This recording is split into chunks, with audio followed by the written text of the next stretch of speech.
Alright, we're doing a 65,000 mile service on our Honda Ridgeline.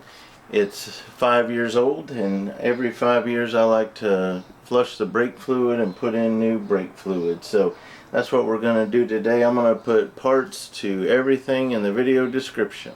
So just check out the video description for everything I use. So what we've done off camera is jack the vehicle up and remove all the wheels. You can check the playlist if you're wondering where the jack points are and things like that. Tire rotation, tell you everything about that. So what we're going to need, this is a bleeder bottle we're going to use to bleed the brakes. This is a caliper bracket we're going to use to hang that. This is a turkey baster. You just need any kind of syringe will work. Just use something you're not going to use in the kitchen for food. I do have a brake fluid tester. I could test it before and after. I don't have a high confidence level in the accuracy of this, mainly because even when the fluid's new, it usually says it has moisture in it already. But we'll test that out on new brake fluid today, if I remember. Gonna need a 10mm wrench. This is called a box end, open end. This is what I like to use on a bleeder valve. Got some brake parts cleaner, some brake fluid. This is Honda brake fluid, .3. In my past experiences, 12-ounce bottle is enough for me to do this. You can probably use any .3. I choose to stick with Honda because that's what was in it. It just keeps everything the same. So I choose to stick with Honda fluids on things like brake fluid, coolant, transmission fluid. Like to just stick with the Honda differential fluid, transaxle fluid.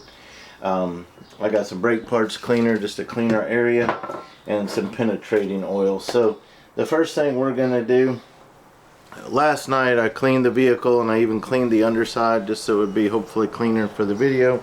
That's optional. Clean the engine bay also.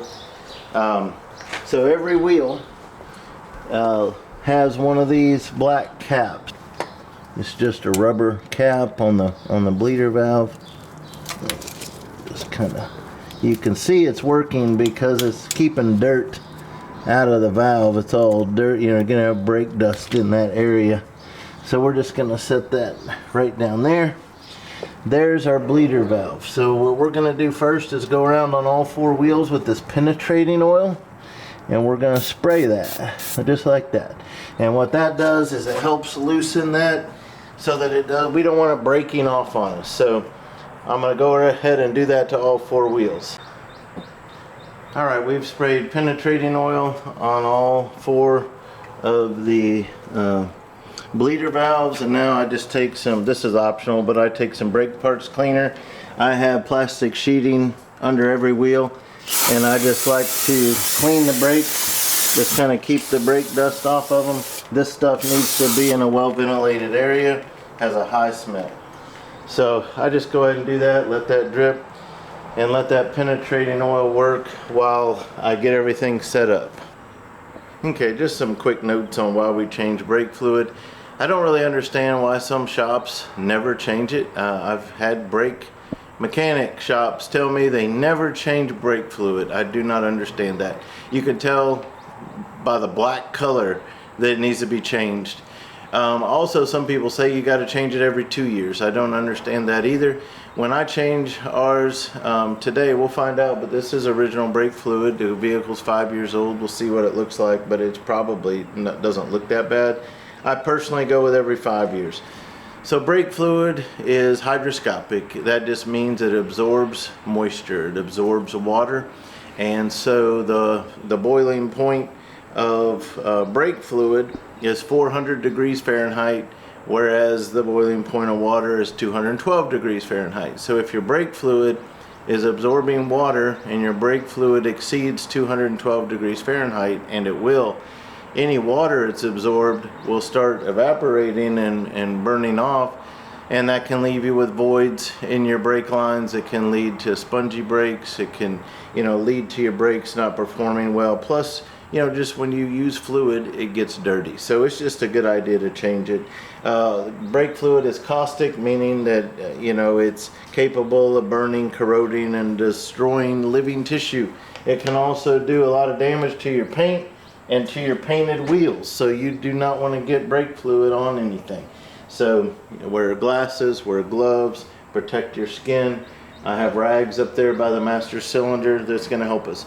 Follow your manufacturer's recommendations for your brake bleed procedure. Most manufacturers, they recommend beginning with the furthest wheel from the master cylinder and working your way to the closest, which would be your passenger rear, your driver side rear, your passenger front, and your driver front. If you're going by the location of the master cylinder, we'll show you in a minute, which is over there. However, analog brakes came out decades ago, and so it's ultimately going to your brakes from the ABS module. So for most Hondas, the ABS module is located in the back. So for Hondas, the typical order, and the order we're going to follow on this video, is the driver front, the passenger front, the passenger rear, and the driver rear. And that's because most Honda ABS systems are in the back. I'm not an expert on that. I believe any way you do it is going to work, as you're going to see that we're going to get all the old fluid out. So anyway, you follow that. This video is going to be helpful because it's the same procedure. We're just talking about the order that you do them in. So what we're going to do now that we have our penetrating oil on is I've seen different ways on how to handle the master cylinder, and for me, I just have had the best luck. I don't like leaving the cap off, but that's what's worked best for me to get the fluid to flow. So what I do, you're going to want to make sure you clean the cap and the surrounding area. I cleaned the whole engine bay last night, so you can tell that that's clean. But the reason for cleaning the cap is you don't want stuff getting in there. So ours is clean, so we're going to remove this cap. You notice I have these rags set up here. I'm going to put the cap right here on the flat section. I'm going to take out this diaphragm right here. Notice I have gloves on. I don't want this touching my skin. And then there's a strainer in there. I want to reach in and grab that out as well. Now, some people put the cap back on and stuff, and I've tried it, and it just, the brake fluid didn't flow for me. So for us, we're going to actually leave those parts there during this process. Okay, our next step is that we're going to remove fluid from here, because when we use this bottle to bleed our brakes, we didn't bring the cap out with me, but the cap has a tube that goes down in, and we want that tube to be submerged in there. So I squeeze the baster, I put it in, and I get our fluid up, and then I transfer it in there. So it is dark after 5 years, but people that it's been a long time, it can actually look black like motor oil. This is kind of in between the golden brown it is when it's new, like a gold color, and then the black it can get when it's all nasty. So this is definitely used. I'm glad it's got some color to it, so that when we do our flush, we can tell the difference between the old and the new. You want there to be some contrast so you know that you're getting it all. Okay, so that's enough out of our master cylinder, and it gives us this much in our bottle. Okay, so now I'm going to go in here. I'm going to set this baster down. Remember, it's got fluid on it, so I don't want to get that on anything. I'm just going to set it in my little oil container there where it can drip. And then I want to look at this tube, see how far it's going to go in enough. But this was an open bottle from the last one I did on the Pilot, and I'm just going to pour a little bit more in there because I don't want to reuse this.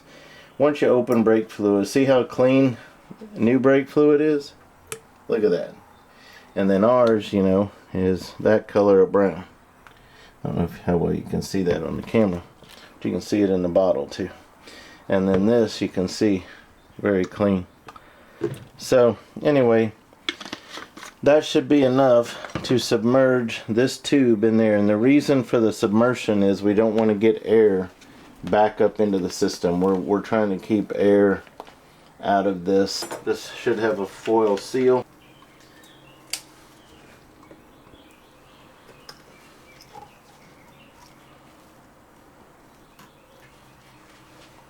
Okay, so I'm going to bring out our bottle. Bring out all my stuff here.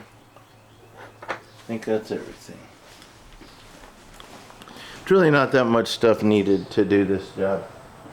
So what we're going to do out here, come on over here on this first break we're going to do. So what I want to do to keep air out, this is my caliper bracket, this is my coil spring. I'm going to hang this caliper bracket on that coil spring. This bottle has this nice little attachment to hold it up. And then I'm going to put this on here, on our bleeder valve. So now when we bleed our brakes, it's got to come up. And that, by coming up and having this bottle above here, it's not going to let air back in. So that's our setup. What I forgot to do, I could just put an open end wrench on it, but I kind of like the box end, and to loosen I gotta go this way. So I'm just gonna put my box end wrench like that. And then up here,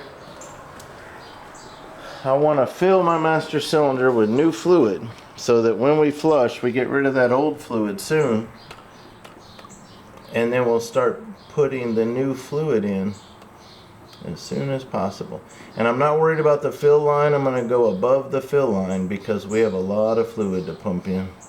And I'm going to check this level every wheel to make sure that we don't go low. Okay, so my wife's in the vehicle, got her foot on the brake pedal. I'm gonna see, I gotta crack this open first. Okay, our penetrating oil worked. You see how the brake fluid is starting to come up the hose right there? I'm gonna look through the camera, see if you can see that. Okay, I'm gonna zoom in like that. You can see the fluid coming up. Okay.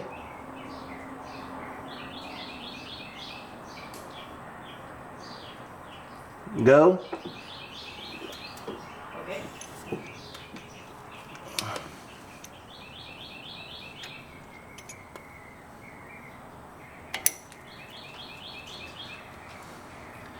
Okay, so when I said go, she pressed the pedal. Then when she got the pedal, she said okay. So we're going to do that again. Go.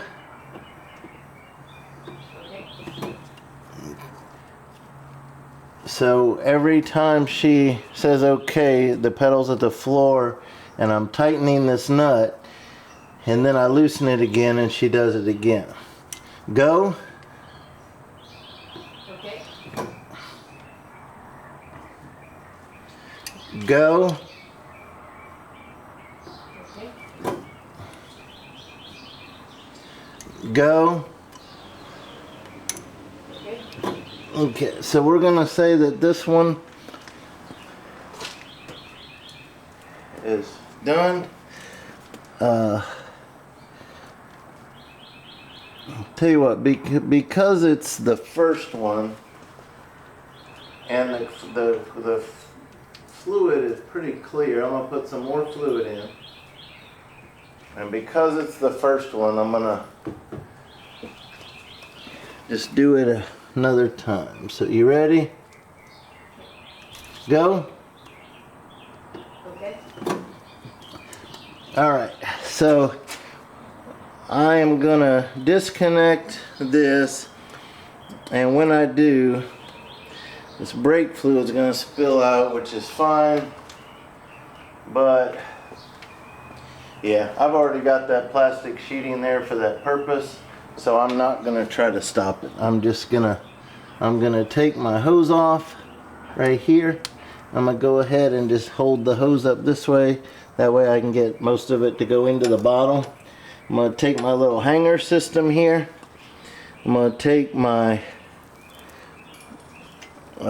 box end wrench. I'm just gonna make sure that's tightened up right. It's snug.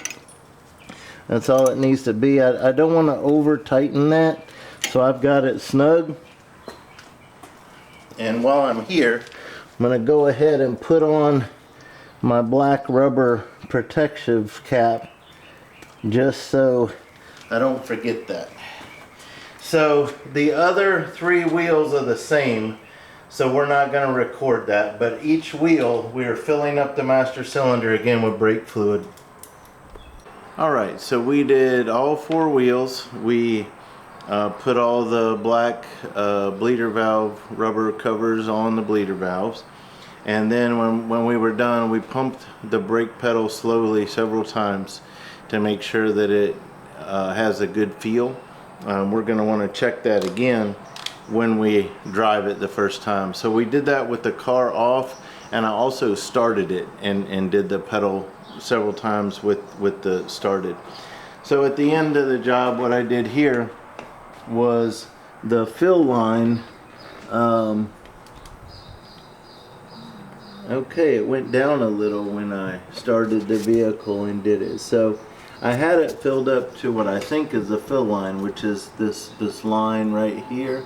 There's a line right above my thumb, and I think that's the fill line. But now I can tell the fluid looks to be down in here, so I'm going to put a little bit more fluid in there. So what we did was we just put everything back that we had taken off, but I'll do it again. I'll go ahead and leave the strainer, but I need to take out the diaphragm, and well, see, so it is full. It just looks like it's down there in the light, but it is full, so it did not go down when I started it up. So I just put this this diaphragm in there. We had our strainer in there, we have the diaphragm in there, and then we put our cap back on like that. And then, like I said, we filled it up to the fill line. So you have to do that after you put your strainer in, but before you put in the diaphragm and the cap. So this job, as far as that brake fluid, is done. What we'll do, just to show you, with brand new brake fluid in it, like I said, I'm not totally confident in this thing. I wasn't thinking. I wanted to leave those off to show you a little test here. So I will do it again.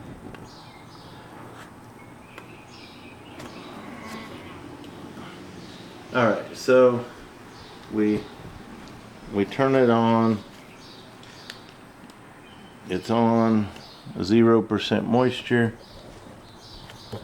We touch the prongs. Okay, less than 1%, so that's great. So we have less than 1%. That's the best reading we're going to get. So it did work. It's not going to have 0%, but a less than 1. I've never been able to get any better than that. Alright, so our brake fluid is done. So our brake bleed is done. Everything went smoothly. It's the smoothest brake bleed I've ever done, and the 12-ounce bottle was perfect. There wasn't much left. So thank you for watching.